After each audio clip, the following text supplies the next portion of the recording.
ప్రజలు కూడా అర్థం చేసుకోవాల్సిన అవసరం ఉంది. ఇలాంటి దుష్ట సాంప్రదాయాలు ఎక్కడా లేవు దేశంలో. అపోజిషన్ లీడర్ని అవమానం చేయాలంటే భయపడతారు. రాజశేఖర రెడ్డి ఒకసారి నన్ను ఇదే మరి మాట్లాడితే నేను లేచి చెప్పాను, Rajasekhara Reddy mind your tongue అని చెప్పా. ఇమ్మీడియట్గా విత్డ్రా అయ్యి నేను తప్పండి, నేను ఆ మాట అనలేదు, నా ఉద్దేశం అది కాదన్నాడు. అదే మరి ఇదే అపోజిషన్ లీడర్గా ఉన్నప్పుడు నేను రాజశేఖర రెడ్డి ఒక జీవో తీసుకొచ్చాడు, మీడియా వాచ్ అని. పట్టుకుంటే భయపడిపోయి నేను తీసుకురాలేదు, నాకు తెలియదు, ఎవరో చేశారు అది అన్నాడు. కాదు, నీకు తెలియకుండా ఎట్ట వస్తుందని నేను అడిగా. నీకు తెలియకుండా ఎట్ట వస్తుందని అడిగితే నేను అయిపోయింది కదా తప్పించుకొని పారిపోయాడు. అతనికి భయం ఉంది ప్రజలంటే, నీకు భయం లేదు. ఏమనుకుంటున్నారు నాకు అర్థం కాలేదు. ఒక పద్ధతి లేకుండా ప్రజాస్వామ్యాలు చేయడం మంచిది కాదు. హెచ్చరిస్తున్నా, గట్టిగా చెప్తున్నా. వాళ్ళ ఎమ్మెల్యేలు కూడా హిస్టరిక్గా తయారైతే మాత్రం మంచిది కాదు వాళ్ళకు కూడా. ఈరోజు మా వాళ్ళు శారీరకంగా ఇబ్బంది పడవచ్చు, మానసికంగా ఇబ్బంది పడవచ్చు, లేకపోతే అన్ని విధాలు ఆర్థికంగా మీరు దెబ్బతీయచ్చు. కానీ మళ్ళా మీకు ఆ రోజులు వస్తాయి. అది మంచిది కాదు ప్రజాస్వామ్యంలో. ప్రజాస్వామ్యంలో రాజకీయం ప్రజల కోసం చేసే రాజకీయం, కానీ కక్ష, విధ్వంసం ఇది రాజకీయం కాదు. మొన్న మాట్లాడుతూ ఉంటే విశాఖపట్నంలో మా వాళ్ళంటే నాకు చాలా బాధ, ఆవేదన, గుండె తరక్కపోయే పరిస్థితి వచ్చింది. ఫ్రైడే సాయంత్రం వస్తే గుండె చేతుల్లో పెట్టుకొని బతుకుతున్నాం సార్ మేము. ఈరోజు ఎవరిని అరెస్ట్ చేస్తారని, ఏ ప్రిన్సెస్తో కొట్టేస్తారని. అంటే ఆ విధంగా బతకాలని ఈ రాష్ట్రంలో నేను అడుగుతున్నా. కాబట్టి ఈ విషయాలు గుర్తుపెట్టుకోవాల్సింది. మమ్మల్ని సస్పెండ్ చేసింది మమ్మల్ని కాదు, రైతుల్ని సస్పెండ్ చేశారు తప్ప. రైతు సమస్యలపైన పోరాడుతుంటే సస్పెండ్ చేశారు. ఈ అవమానాలు మాకు కాదు, రైతులకు చేసే అవమానాలు. ఈరోజు మొత్తం కూడా మీరు చూస్తే కేశవ్ అడిగాడు. ఏమడిగాడండి? మీరు చెప్తుందా డబ్బులు కట్టారా లేదా అని అడిగాడు. ఏం చెప్పారంటే మీరు కట్టామంటారా? పచ్చి అబద్ధాలు చెప్పేస్తారా మీరు? 33 కోట్లు కడితే మీ ఇన్ఫర్మేషన్ యాక్ట్ ప్రకారం ఇచ్చింది, మీ ఆఫీసర్లు ఇచ్చింది. ఇది ఇన్ఫర్మేషన్ యాక్ట్లో మేము తీసుకునేది నిర్ణయం. మొత్తం మీరు కట్టింది అది కూడా మీకు ఇస్తాను. 33,26,00,000 లక్షలు కట్టారండి ఇప్పటి వరకు. ఏ మూలకండి ఇది? ఇప్పుడు కొత్తగా ఏమంటున్నాడు? ఈ క్రాప్లో ఉండేవాళ్ళకే ఏది అన్నా కానీ, అంటే ఎలిమినేషన్ ప్రాసెస్లో సక్సెస్ఫుల్గా అందరిని ఎలిమినేట్ చేసేస్తున్నారు. 10% ఇవ్వడం, పబ్లిసిటీ పెట్టుకోవడం, ఇలాంటివన్నీ కూడా చేసి, ఒకటి కాదు అన్నిట్లో కూడా మీరు చూస్తే ఈరోజు వాళ్ళు చేసే పనులన్నీ చాలా దుర్మార్గంగా ఉన్నాయి. ప్రజలకు నేను ఒకటే కోరుతున్నా, ఈరోజు ఒక్కొక్కసారి బాధ, ఆవేదన. ఎందుకంటే ఈ జరిగే పనులన్నీ చూసిన తర్వాత ఒక అబ్దుల్ సలాం కుటుంబం మొత్తం ఆత్మహత్య చేసుకున్నారంటే ఎంత మానసిక క్షోభ అనుభవించారో మనం గుర్తుపెట్టుకోవాలి. దానికి కారణం ఎవరండి? ఈ పోలీసు వ్యవస్థ, ఈ ప్రభుత్వం కాదా? మొన్నే అనంతపురంలో ఒక అమ్మాయిని 4 మానభంగం చేసి హత్య చేస్తే ఆ కుటుంబం ఎంత క్షోభ అనుభవించాలండి? మీకు బాధ్యత లేదా? ఇవి అడిగితే మళ్ళీ మా మీద ఎదురుదాడి, మేము ఏదో పనికిరానడం కింద. అంటే అపోజిషన్ ఉండేది ఇక్కడ, వీళ్ళు చెప్పింది వినడానికి. మేము స్టూడెంట్స్ అన్నమాట, వీళ్ళు బడిపంతులు. ఏమనుకుంటున్నారు మీరు? ఆ హుందాతనం లేదు, పద్ధతి లేదు, ప్రొసీజర్ లేదు. మీరు ఏమనుకుంటే కనీసం ఫస్ట్ టైం నేను అసెంబ్లీకి వస్తే జనరల్గా ఎప్పుడు జరిగేది, 2 పార్టీలు ఉన్నప్పుడు అపోజిషన్ పార్టీ గెలుస్తానే అపోజిషన్ పార్టీ ముఖ్యమంత్రి ఛాంబర్స్ కానీ ఇవన్నీ తీసుకుంటారు. ఆటోమేటిక్గా అపోజిషన్ పార్టీ లీడర్కి, అపోజిషన్కి వచ్చిన పార్టీకి అప్పటి వరకు ఉండే లెజిస్లేచర్ పార్టీ ఆఫీస్ ఇస్తారు. ఇచ్చారండి మాకు. ఎందుకు ఇవ్వాలా? అంటే ఏమనుకుంటున్నారు మీరు? మీకు ఆఫీస్ ఇవ్వకపోతే నువ్వేం చేసేవాడివి నేను అడుగుతాను. రేపు ఇవ్వకపోతే ఏం చేస్తావు? ఒక్క ఇంగిత జ్ఞానం ఉందా మీకు? ఆలోచన ఉందా?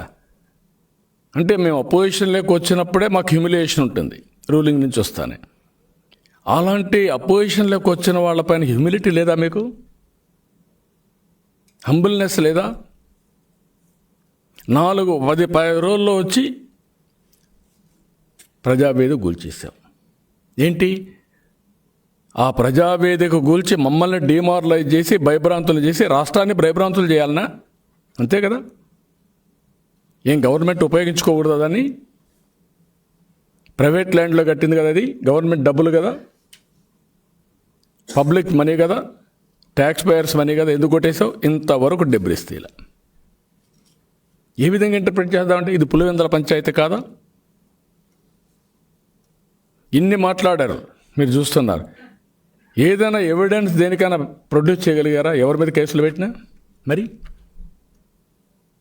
ఏమనుకుంటున్నారు మీరు? ఎందుకు ఇలాంటి తప్పుడు పనులు చేస్తున్నారు? ఈరోజు మొత్తం కూడా మీరు చూస్తే ఇప్పుడు కూడా మళ్ళీ ఉపన్యాసం, రొటీన్ గాలి కబుర్లు, సొల్లి కబుర్లు మళ్ళీ అదే చేసుకుంటూ వచ్చాడు. మమ్మల్ని బయట పంపించి మళ్ళీ ఇదే చేసుకుంటూ వచ్చాడు. ఎంత ఇదంటే వాళ్ళు ఇచ్చిన దాంట్లోనే క్రాప్ ఇన్సూరెన్స్లో ఇంకా మేము నెగోషియేట్ చేస్తున్నాం. నువ్వు నెగోషియేట్ చేసుకో. దీనికి ఇప్పుడు బాధ్యత ఎవరిది? నష్టపోయిన పంటకు ఎవడిస్తాడు? నువ్వు ఇస్తావా? ఇవ్వవా? చెప్పు. అందుకనే మేము నిన్న కూడా అడిగాం, చాలా క్లియర్గా అడిగాం. ఒకటే అడిగాం మేము, ఎకరాకు 30,000 రూపాయలు వరికి ఇవ్వాలి. హెక్టార్కి, ఒక హెక్టార్కి 30,000 రూపాయలు వరికి ఇవ్వాలి. ఒక హెక్టార్కి 50,000 రూపాయలు హార్టికల్చర్కి, ఫిష్కి కూడా ఇవ్వాలా. ఇన్సూరెన్స్ ఉంటే ఇన్సూరెన్స్ వాళ్ళకి వస్తే అది ఇది చేసుకోండి. ప్రతి ఒక్క కుటుంబానికి 10,000 రూపాయలు ఆర్థిక సహాయం చేయాలి.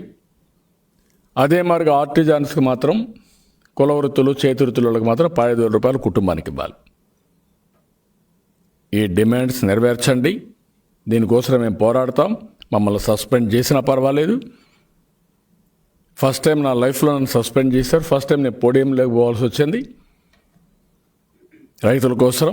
అయినా బాధ లేదు. మీరు అవమానం చేశారు, బాధపడ్డాం. ఎవరైనా మేము కూడా మనుషులం, బ్లడ్ ఫ్లెష్ అన్నీ ఉంటాయి మాలో కూడా. అలాంటిది బాధ ఉంది, ఆవేదన ఉంది. కానీ మేము పోరాటం చేసే రైతుల కోసం చేస్తున్నాం. భవిష్యత్తులో కూడా ఈ పోరాటాన్ని కంటిన్యూ చేస్తాం. రాజీ లేకుండా పోరాడతామని చెప్పి కూడా నేను మీకు తెలియజేస్తున్నాను.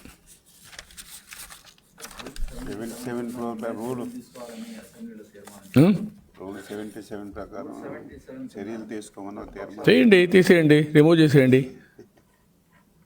ఆల్ ఎమ్మెల్యేస్ని రిమూవ్ చేసేయండి. ఉన్నాయి కదా పవర్స్, రిమూవ్ చేసేయండి. మాట్లాడితే 151 మంది, నీకు 151 మందిని గెలిపించారంటే భారత రాజ్యాంగం ప్రకారం, అంబేద్కర్ రాసిన రాజ్యాంగం ప్రకారం చట్టసభలు ఉన్నాయి. ఆ చట్టసభల ప్రకారం రాజకీయ పార్టీలు ఉన్నాయి. ఆ రాజకీయ పార్టీల్లో మీరు పోటీ చేశారు కాబట్టి మీకు 151 వచ్చాయని చెప్పుకుంటున్నారు. మీరు అమలు చేయాల్సిన రాజారెడ్డి రాజ్యాంగాన్ని కాదు, భారత రాజ్యాంగాన్ని గుర్తుపెట్టుకోండి. పులివెందుల పంచాయతీ కాదు, చట్టాలని. ఆ విషయం మీరు గుర్తుపెట్టుకోవాలి. మాట్లాడితే 151 ఉంది. ఏంటి 151 అండి? ఇంకా చాలామంది చూసాం. ఒక్క సీట్ వచ్చిన వాళ్ళని, తెలుగుదేశం పార్టీకి 40% ఓట్లు వచ్చాయి, నీకు 50% ఓట్లు వచ్చాయి, అంతే. సీట్ల డిఫరెన్స్ ఉండొచ్చు, ఇది కూడా మాట్లాడాలా. 5 మంది మారితే చాలు 100 మందికి, నువ్వు ఇంటికి పోతావు. అది మర్చిపోతున్నావు. నువ్వు బాధ్యత లేకుండా ప్రవర్తిస్తున్నావు. అందుకే ఎస్సీలపైన దాడులు, ఎస్టీలపైన దాడులు, బీసీలపైన దాడులు, అదే మరి మైనారిటీస్ పైన దాడులు, ఎక్కడ చూసినా దాడులు చేస్తూ ఇంకా మాట్లాడుతున్నారు. అందుకే ఇవన్నీ కూడా మాట్లాడితే నాకు 151 వస్తే కోర్టులు లేవా? కోర్టులు ఆ మాట చెప్పారు.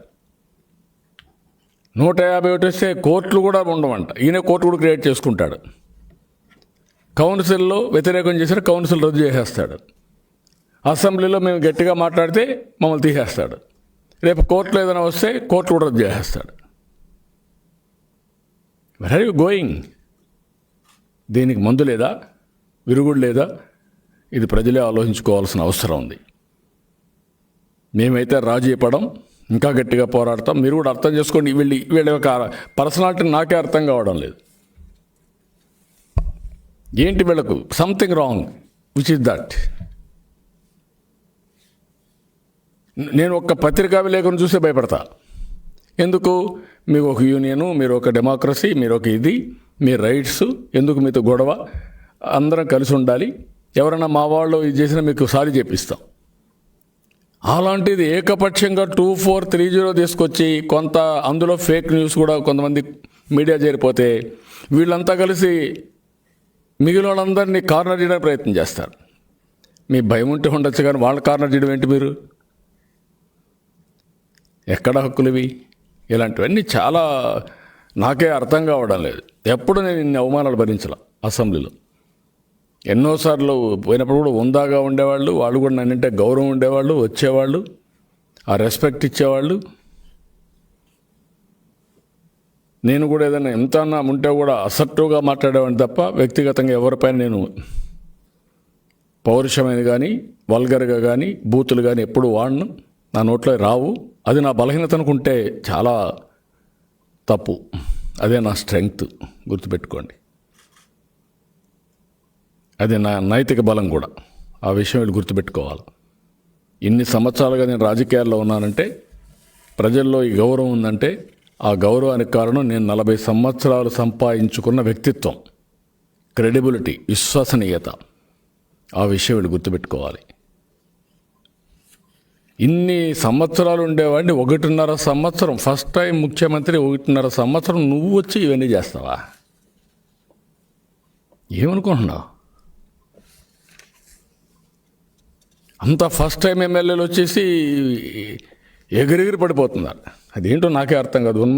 అది వాళ్ళకి ఏమొచ్చిందో పూనకం వస్తుందో నాకు అర్థం కావడం. ఆ పూనకం చాలా తప్పు ఇది. కాబట్టి రైతుల విషయం వదిలిపెట్టే సమస్య లేదు. పోరాడతాం. వాళ్ళకు న్యాయం జరిగే వరకు వారికి అండగా ఉంటాం.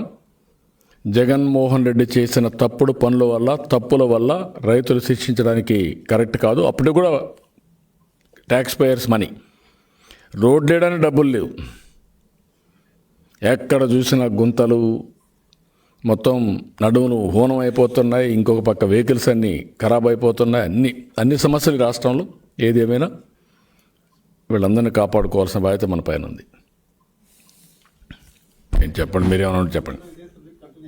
ఏమండి? డెఫినెట్గా పోరాడతాం. ఈ ఇష్యూ మీద నిర్దిష్టంగా హామీ ఇచ్చే వరకు పోరాడతాం.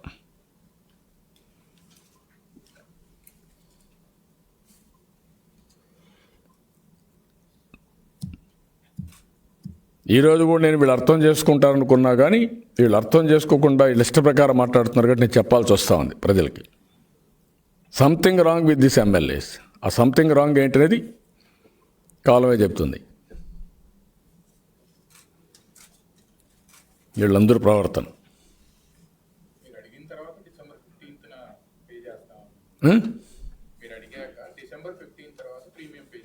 ఎవరికి ఎట్లా పే చేస్తారు? ఇప్పుడు ఒప్పుకుంటారా? బుద్ధుండోడు ఎవరన్నా ఇన్సూరెన్స్ అమాయకులా వాళ్ళు?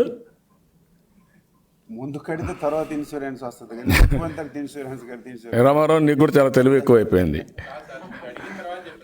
వాళ్ళకి అరికాల్లో తెలివి ఉంది, నీకు ఇంకెక్కడ ఉందో నాకు తెలియదు. కానీ నేను అడుగుతున్నా, ఇప్పుడు కడితే నువ్వు కట్టే 150 200 కోట్లు 300 కోట్లు కట్టేస్తే నీకు 2,000 కోట్లు 3,000 కోట్లు ఇస్తారండి వాళ్ళు. అంత అమాయకులా? నీకంటే తెలివైన వాళ్ళు.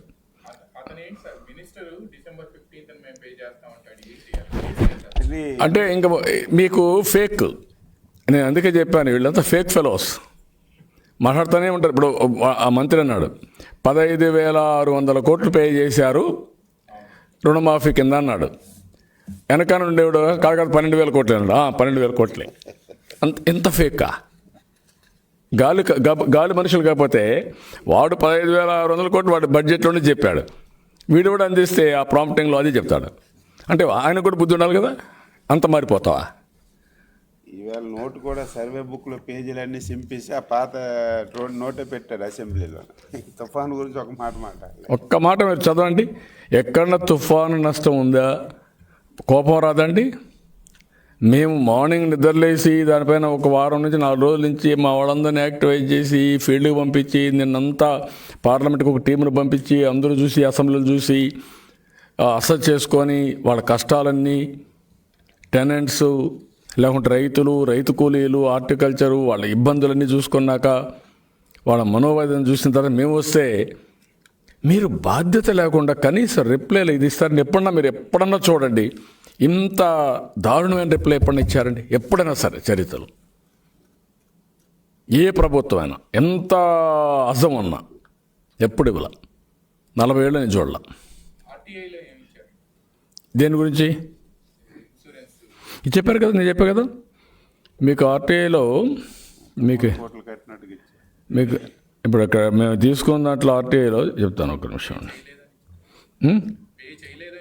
33 కోట్లు ఇచ్చారు 33 కోట్లు పే చేశారు లాస్ట్ ఇయర్, అంతే. 1300 కోట్లు 1300 కోట్లకి 33 కోట్లు పే చేశారు లాస్ట్ ఇయర్. ఒక సెకండ్, ఒక లాస్ట్ ఇయర్దే, ఇయర్ కాదు. ఈ రోజు అసలు చేయలే, అది లాస్ట్ ఇయర్ 2019 అది.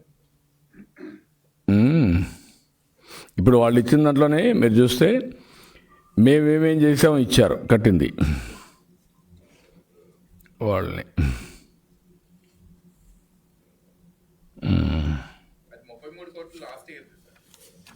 లాస్ట్ ఇయర్ది అదే చెప్పింది నేను, లాస్ట్ ఇయర్ది అని చెప్తాను కదా, ఇయర్ కాదు, లాస్ట్ ఇయర్ అట్లా. మీకు ఈ లెటర్ కూడా ఇస్తాం మీకు.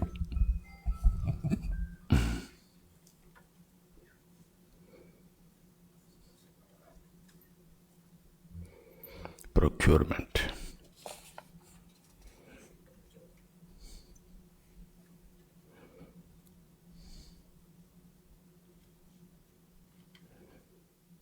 బీమా. ఇప్పుడు ఏమిటంటే ఇక్కడ బీమాలో మీరు చూస్తే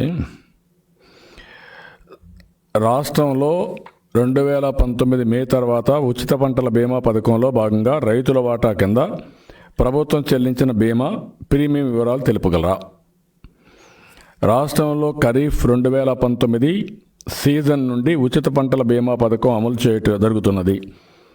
ఖరీఫ్ 2019కి సంబంధించి ఇప్పటి వరకు రాష్ట్ర ప్రభుత్వం రైతులకు కట్టవలసిన ప్రీమియం వాటాలోని ప్రీమియం రాయితీ కింద 33,26,00,000 బీమా కంపెనీలకు అడ్వాన్స్ కింద చెల్లించడం జరిగింది. అది ఆ నుంచి మళ్ళా వాళ్ళే ఇంకా క్వశ్చన్స్ అన్నిటికీ ఖరీఫ్ 2019 సీజన్కి సంబంధించి రాష్ట్ర ప్రభుత్వం మొత్తం ప్రీమియం రాయితీ ఎంత చెల్లించవలనో బీమా కంపెనీల నుండి అవసరమైన నివేదిక వచ్చిన వెంటనే 33.26 కోట్ల రూపాయల అడ్వాన్స్ మినహాయించి మిగిలింది చెల్లింపబడును. ప్రస్తుతం ఇది బీమా కంపెనీల వద్ద పెండింగ్లో ఉంది. Can you imagine this type of reply? అంటే నీకు ఇన్సూరెన్స్, నువ్వు చనిపోయినాక ఇన్సూరెన్స్ క్లెయిమ్ చేసుకోవచ్చు, డబ్బులు కట్టచ్చు, ప్రీమియం ఒక 100 కోట్లు చేసుకొని నువ్వు కట్టకుండా చనిపోయిన తర్వాత నేను కడతాను, ఇప్పుడు నాకు ఇవ్వండి 100 కోట్లు. అంటే ఎంత తెలివైన వాళ్ళు! ఇది ఫ్రాడ్ కదా, ఇది ఫేక్ కదా. ఇది బేసిక్గా ఎలక్షన్ల ముందు ఇదే మరిగా ఫేక్ న్యూస్ పెట్టి ఆ ఫేక్ మీడియాలో కొట్టారు. ఇప్పుడు అదే చేస్తున్నారు. ఇప్పుడు జరగదు. నిన్న టిట్కో ఇల్లు మీద అడ్వర్టైజ్మెంట్, నిన్న టిట్కో ఇల్లు చూశారు. బాబు ఇల్లు కావాలి, బాబు స్కీమ్ కావాలన్నా నీకు స్కీమ్ ఏంటి? నీకు ఎక్కడుంది స్కీమ్? నువ్వు కట్టావా? నువ్వేమైనా డిజైన్ చేసావా? లేకుంటే ఎక్కడ ఒక ఇల్లు కట్టావా? నువ్వేం చెప్పావు ఎన్నికల్లో ఊరు తిరిగి? అయిపోతుందని చెప్పి అందరికి ఉచితంగా ఇస్తాను ఆయన అన్నాడు. ఇల్లు కట్టి 1.5 లక్షలు కేంద్రం ఇస్తాడు, ఆయన 2.5 లక్షలు ఇస్తాడు, ఇంకా మిగిలింది నీకు అప్పు పెడుతున్నాడు, నేను వస్తాను మొత్తం మాఫీ చేస్తాను. మేము ఎలక్షన్లో చెప్పాం 300 వరకు మాఫీ చేస్తాం, 300 పైన ఉంటే 65 స్క్వేర్ యార్డ్స్కి డబ్బులు, 435 ఉంటే 135 డబ్బులు కట్టాల్సి వస్తుంది మేము చెప్పాం. నువ్వు అన్నిటికీ ఉచితంగా ఇస్తాను. ఇప్పుడేమంటాడు, వాళ్ళకి ఇవ్వను, వీళ్ళకే ఇస్తాను. ఇది బాబు స్కీమ్, ఇది జగన్ స్కీమ్. గవర్నమెంట్లో బాబు స్కీమ్, జగన్ స్కీమ్ ఉంటాయండి? ఆ మాత్రం ఇంగిత జ్ఞానం లేదా? దానికి గవర్నమెంట్ డబ్బులతో అడ్వర్టైజ్మెంట్లు, మళ్ళా వాడి పేపర్కు ఇంకొన్ని పేపర్లకి. ఏమనాలి వెళ్ళి? Is it not a fake media, fake news పెట్టి ఇదే పని పెట్టుకున్నారు. వాస్తవాలు అనేటివి వీళ్ళకు పొట్ట కొట్టినా ఒక్క అక్షరం వాస్తవం రాదు. అంత దారుణంగా తయారైపోయారు. గవర్నమెంటే ఫ్రాడ్గా తయారైపోతా ఉంది. గవర్నమెంట్ని ఎప్పుడు కూడా వ్యక్తులు ఇది ఉన్నా గవర్నమెంట్ ఫిగర్స్ మార్చలేరు, ట్యాంపర్ చేయలేరు, చేయకూడదు కూడా. చేసే సిఏజీ ఇవన్నీ ఉన్నాయి, కొన్ని ప్రాబ్లమ్స్ కూడా ఉంటాయి. వీళ్ళని చూస్తూ ఉంటే రేపు ఆర్బీఐని కూడా ఫోర్స్ చేయరు అన్నారు. ఇక్కడ బిహేవియర్ చూస్తూ ఉంటే అక్కడ కూడా తప్పుడు రిపోర్ట్ ఇచ్చేసి చాలా దారుణంగా ఉంది. రాష్ట్రంలో అసమర్థులు చూసాం, అవినీతి పరులు చూసాం, కానీ ఇలాంటి వాళ్ళు ఎప్పుడు నేను చూడలేదు, ఇంత భయంకరమైన వ్యక్తుల్ని. Let us see. అన్ని నివేదికలు వస్తున్నాయి. మా వాళ్ళు చూసింది ర్యాండమ్గా చూశారు తప్ప ఊరూరికి పోయి ఎన్యూమరేట్ చేయలేకపోయారు. ఇంకా చేయాలనుకుంటున్నాం, కానీ ఒక ప్రైవేట్ ఆర్గనైజేషన్లో ఊరూరికి పోయి ఇంటింటికి పోయి చేయడం కూడా కష్టం అవుతుంది. But we're trying. Test mails పంపించమన్నాం, చాలా టెస్ట్ మాల్స్ వచ్చాయి. మా వాళ్ళందరూ కూడా యాక్టివ్గా ఉన్నారని చేస్తున్నారు. ఇంకొంచెం టైం పట్టచ్చు. ఏదేమైనా మినిమం 25 లక్షల నుంచి 30 లక్షల ఎకరాలు పాక్షికంగా పూర్తిగా నష్టపోయింది. ₹1 ఇరిగేషన్ పైన పెట్టకుండా కథలు మాట్లాడుతున్నాడు గాలి కబుర్లు. ఏమన్నా ₹1 పెట్టాడండి? కడాన పోలవరం కూడా నాశనం చేసేసి కడాన ఇప్పుడు నేనేదో మొత్తం ఈయన వల్ల పంటలు పడిపోయినాయంట. ఈయన పోయి ఊరూర్లు దున్నాడు, దుక్కి చేశాడు పంటలు పడడానికి. ఎరువులు కూడా ఇవన్నీ పెద్ద మనిషి, ఈయన పెద్ద దుక్కు చేసినట్టు ఏదో చేసినట్టు వీళ్ళు కష్టపడిపోయినట్టు వీళ్ళలో వచ్చేసి కథలు మాట్లాడుతున్నారు. చాలా తప్పుడు విషయాలని చెప్పి ప్రజలను మభ్య పెడుతున్నారు. ఇప్పుడు ఇది ఏనేదో హార్టికల్చర్ నేనే అభివృద్ధి చేసినట్టు 90% మీరు గుర్తుపెట్టుకోవాలి. నేను ఆ రోజు మీరు చూస్తే మేము అధికారంలో ఉన్నప్పుడు 90% ఇచ్చాం డ్రిప్ ఇరిగేషన్కి. ఈరోజు ఒకసారి మీరు చూసినప్పుడు మేము ఏడాదికి 720 కోట్ల రూపాయలు ఇన్పుట్ సబ్సిడీ ఇచ్చాం రఫ్గా. వాళ్ళు 200 కోట్లు ఈ 18 నెలలకు ఇచ్చారు. పోలవరం 71% పూర్తి చేస్తే వీళ్ళు 2% పూర్తి చేయాల. వ్యవసాయానికి వీళ్ళు మీటర్లు పెడతా ఉంటున్నారు. తెలుగుదేశం పార్టీ హయాంలో మీటర్లు తీసేసింది ఫస్ట్ టైం, అది మళ్ళా పెడతా ఉంటారు. రైతు రుణమాఫీ 15,279 కోట్లు ఇచ్చి మిగిలింది 8,500 కోట్ల రూపాయలు దగ్గర ఇవ్వడానికి అన్ని రెడీ చేస్తే వీళ్ళు ఎలక్షన్ కమిషన్ ద్వారా అడ్డం పడి ఇతను ఎగ్గొట్టే పరిస్థితికి వచ్చాడు. రైతు భరోసా ఈరోజు కూడా చెప్పాడు. మళ్ళా మేము 2 స్లాబ్లు పెట్టాం. దాంట్లో 12,500 రూపాయలు గవర్నమెంట్ ఆఫ్ ఇండియా ఇచ్చే వాళ్ళకి వర్తింపజేశాం. 12,500 ప్లస్ 6,000 18,500. మిగిలిన వాళ్ళకి మేము ఏమన్నామంటే 15,000 ఇస్తా ఉన్నాం గవర్నమెంట్ ఆఫ్ ఇండియా ఇవ్వనంటే. మళ్ళీ గవర్నమెంట్ ఆఫ్ ఇండియా వాళ్ళు కూడా ముందుకు వచ్చారంటే 12,500 రూపాయలు ఇవ్వాలి. ఇతను 12,500 రూపాయలు చెప్పాడు. ఇతను ఎంత ఇస్తున్నాడు? 7,500 రూపాయలు ఇస్తానంటాడు. అది కూడా 3 ఇన్స్టాల్మెంట్స్. ఒకే ఇన్స్టాల్మెంట్ 50,000 ఇచ్చాం మేము. రుణమాఫీకి 50,000 ఒకే ఇన్స్టాల్మెంట్ ఇచ్చి అందరికీ ఇచ్చేసి మిగిలినటి 4 ఇన్స్టాల్మెంట్లు ఇస్తే నువ్వు ఏమీ ఇవ్వకుండా ఈ కథలు మాట్లాడుతున్నావు. ఆ రోజు రైతులకి మోడర్నైజేషన్ కింద పెద్ద ఎత్తున ట్రాక్టర్లు, ఎక్విప్మెంట్లు, హార్వెస్టర్స్ అన్నీ ఇచ్చాం. ఇప్పుడు ఒక్కటి కూడా ఇచ్చే పరిస్థితి లేదు. డ్రిప్ ఇరిగేషన్ 90% ఇస్తే ఒక్క డ్రిప్ ఇరిగేషన్ లేదు. 0 వడ్డీ రుణాలపైన 3,500 కోట్లు ఇస్తే ఈయన ఒక్క పైసా ఇవ్వకుండా దానికి కూడా ఇది పెట్టాడు, సీలింగ్ పెట్టాడు. ఆ రోజు అసెంబ్లీలో పెద్ద ఇదిగా చెప్పాడు, మేమే ఇన్నోవేట్ చేసామన్నాడు. ఫేక్ 0 వడ్డీ, వైఎస్ఆర్ 0 వడ్డీ తీసుకొచ్చా. మీకు ఎప్పుడన్నా ఎలాంటి ఆలోచన వచ్చిందన్న? నాకు కూడా ఆలోచన 2 నిమిషాలు ఆలోచించి నేను కూడా డౌట్ పడ్డా, రే మనం ఇచ్చామా లేదా అని. ఇమీడియట్గా మా వాళ్ళు పంపించారు, లేదు సార్ ఇది ఎప్పటి నుంచో ఉంది, కిరణ్ కుమార్ రెడ్డి పెట్టాడు, పెట్టిన తర్వాత ఉంది, మనం కూడా ఇస్తూ వచ్చాం అని చెప్పాడు. అంటే కిరణ్ కుమార్ రెడ్డి పెట్టిన బకాయిలు నేను ఇచ్చాను, ఆ రోజు నేను క్లెయిమ్ చేయాల. నువ్వేం చేసావు? ఫేక్ ఫెలోస్ కాబట్టి కిరణ్ కుమార్ రెడ్డి చెప్పింది ఆ రోజు పెడితే వీళ్ళ నాన్న పెట్టాడని చెప్పేసుకున్నాడు. వాళ్ళ నాన్న కూడా కాదు, ఈయనకి కళ వచ్చి పెట్టి ఈయనకి కళ వచ్చి, నాకే కళ వచ్చింది, వైఎస్ఆర్ పేరుతో పెట్టేశాను, కొత్త స్కీము, మీకు ఎప్పుడు ఎవరికి ఆలోచన రాదని చెప్పారు. రైతుల అమరావతి అది ఉండుంటే ఏ విధంగా ఉండేది? మొత్తం ఏం చేశారు? ఇప్పుడు 2,500 మంది పైన కేసులు పెట్టారు. మొన్నే ఎస్సీల పైన ఎస్సీ అట్రాసిటీ యాక్ట్ పెడితే హైకోర్టు అక్షంతలు వేసే పరిస్థితికి వచ్చారు. ఏంటి, ఎక్కడ పోతున్నారు మీరు ఇలాంటి చేయడం ఏంటని చెప్పి. సాగునీటి ప్రాజెక్టులో 22 ప్రాజెక్టులు పూర్తి చేసి 64,000 కోట్ల రూపాయలు ఖర్చు పెడితే ఎంత పెట్టారంటే ₹1 పెట్టల. పులివెందులకు నీళ్ళు ఇచ్చాం, గుర్తుపెట్టుకోండి మీరు. ఆ రోజు అవన్నీ చేసి ఒక్క పైసా ఇచ్చే పరిస్థితి. వ్యవసాయ బడ్జెట్కి ప్రత్యేక బడ్జెట్ పెట్టాం. బడ్జెట్ పెట్టి ఆవరేజ్ను ఒకసారి అయితే 8,600 కోట్ల రూపాయలు పెడితే మీరు దాంట్లో కూడా తగ్గించేశారు. వ్యవసాయ వృద్ధి రేటు కూడా తగ్గిపోయింది. ఇప్పుడు మా పీరియడ్లో 5 ఏళ్ళు 11% జరిగితే ఇప్పుడు ఒక సంవత్సరం 8కి వచ్చింది. అది ఎంత తగ్గుతుందో తెలియదు. వేటు వాచ్. ఈ సంవత్సరం వర్షాలు పడ్డాయి కానీ ఏమవుతుందో కూడా తెలియదు. రేట్లు లేవు, వరదలు వచ్చాయి, మొత్తం నష్టం వచ్చింది. ఇది ఈయన చేసిన ఘనకార్యం. దీనికోసం పెద్ద ఎత్తున పబ్లిసిటీ ఇచ్చుకొని ఇవన్నీ చేస్తున్నారు. దీన్ని చాలా సీరియస్గా కూడా మేము కండెమ్ చేస్తున్నాం. ఓకే, ఇంకేమైనా ఉన్నాయా మీకు?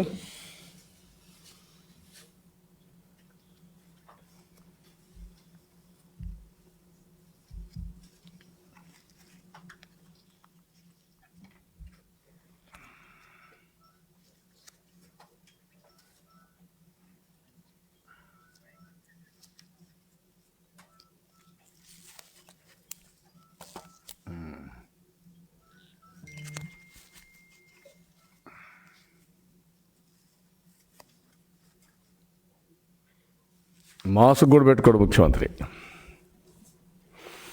ఆయన కరోనా గురించి మాట్లాడతాడు. బాధ్యత ఉన్నాడు ఎవడన్నా చేస్తాడు ఇంటి పనులు. మంత్రులు పెట్టుకోరు. మేము పెట్టుకుంటే మమ్మల్ని ఎగతాళి చేస్తారు. డెఫినెట్గా పెట్టుకుంటాం. బాధ్యత ఉంది. కరోనా వైరస్ కంట్రోల్ చేయడం అనేది అందరి యొక్క బాధ్యత, అందరి యొక్క కర్తవ్యం. డెఫినెట్గా చేయాలి. ఇది వ్యాక్సిన్ వచ్చే వరకు అందరం కూడా జాగ్రత్తగా ఉండాలి. వచ్చినాక కూడా అందరికీ మేనిఫెస్ట్ కావాలి. దానికి మళ్ళీ సైడ్ ఎఫెక్ట్స్ లేకుండా చూసుకోవాలి. ఇవన్నీ ఉంటాయి. ట్రీట్మెంట్ పోతే కూడా సైడ్ ఎఫెక్ట్స్ ఉంటాయి. ఇప్పటికే చాలామంది ఆర్థికంగా చితికిపోయారు. 10 లక్షలు, 20 లక్షలు, 30 లక్షలు పెట్టుకొని. బట్ అందరం కలిసి సమిష్టిగా దీనిపైన ఫైట్ చేయాల్సిన అవసరం ఉంది. ఇంకొకసారి మీకు చెప్తాను, టెక్నాలజీ కూడా నాశనం చేశాడు. మీరు గుర్తుపెట్టుకోవాలి, ఆ రోజు నేను టెక్నాలజీ మీరు చూస్తే తిత్లీ తుఫాన్ రాత్రంతా ఏ విధంగా వచ్చింది, ఎంత స్పీడ్తో వచ్చింది అన్నీ మానిటర్ చేసేవాడిని మేలుకొని. తెల్లవారితో ఎన్ని గంటలకు ల్యాండ్ అవుతుంది, అక్కడి నుంచి ఏ స్పీడ్లో వస్తుంది, ఎంత డ్యామేజ్ అవుతుంది, ఎంత రెయిన్ఫాల్ వస్తుంది, ఎంత క్యాచ్మెంట్ ఏరియా వస్తుంది, ఫ్లడ్ ఏ విధంగా ఉంటుంది, ఫ్లడ్ మేనేజ్మెంట్ ఏం చేయాలి, అన్నీ వర్కౌట్ చేశాం. ఏ నిమిషంకి తీరం దాటుతుందని మీరు చెప్పారు, అదే నిమిషంకి తీరం దాటు. ఎగ్జాక్ట్గా నిమిషం వారుగా చెప్పాం. ఈ నిమిషంలో వస్తుంది. 7 సార్లు కాన్ఫరెన్స్. ఎస్, రాత్రి అంతా తీసుకున్నాం నిద్ర మేలుకొని. ఎవ్రీ 2 hours 1 hour తీసుకున్నాం. ఇప్పుడు ఏమైనా మానిటర్లు ఉన్నాయా? మీరు ఒకసారి చూస్తే ఎందుకు మల్లెమడుగు గేట్లు ఒకటేసారి ఎత్తేసారు? ఎందుకు మీరు బుగ్గవంక గేట్లు ఎత్తేసి కడపను ముంచేశారు? ఎందుకు అన్నమయ్య గేట్లు పనిచేయలా? ఎందుకు పింఛా ప్రాజెక్టు తెగిపోయింది? చెప్పరా మీరు అసెంబ్లీలో? ఇవన్నీ బాధ్యత లేదా మీకు? తెలుగుదేశం పార్టీలో అధికారంలో ఉన్నప్పుడు మేము ఏం చేసేవాళ్ళం అంటే మెయింటెనెన్స్ పీరియడ్ పెట్టేవాళ్ళం. పలానా రోజుకు అన్ని ప్రాజెక్టుల్లో గేట్లన్నీ ఓవరాలింగ్ చేయాలి, దానికి గ్రీస్ కానీ అవన్నీ వేసి మెయింటెనెన్స్ అంతా కంప్లీట్ చేసి పర్ఫెక్ట్గా పెట్టాలి, ప్రాజెక్ట్ని కండిషన్లో పెట్టాలి. అక్కడే ఆఫీసర్లంతా కూడా ఆ బండంతా తిరుక్కుంటూ ఎప్పటికప్పుడు ఎక్కడ కూడా చిన్న బ్రీచ్ లేకుండా చూడాలి, చెరువులు కానీ ఇవన్నీ పెట్టాం. మీకు ఏ బాధ్యత లేకుండా చేసి కంపు చేశారు. అప్పుడు కూడా మేము ఆ రోజు నీరు చెట్టు కింద చాలా పనులు చేశాం. దానివల్ల అన్ని చెరువులు నిలబడ్డాయి. అదే మరి 10 లక్షల కుంటలు దివాం, పంట కుంటలు దివాం. దానివల్ల భూగర్భ జలాలు పెరిగాయి కాబట్టి ఇంకా ఎక్కువ ఫ్లడ్ వచ్చేది. ఇవన్నీ ఉన్నాయి. దీనికి కూడా వీళ్ళు బాధ్యత వహించాల్సి ఉంది. ఈ 4 ప్రాజెక్టులు పింఛాలో నీళ్ళు లేవు, అన్నమయ్య ప్రాజెక్టు నీళ్ళు లేవు, బొగ్గవంక వల్ల కడప 24 గంటలు చెప్పేవాళ్ళు అమరావతి మునిగిపోతుందని. ఈ మహానాయకుడు కడపను ముంచేశాడు. అది చేసే పని. Okay, thank you.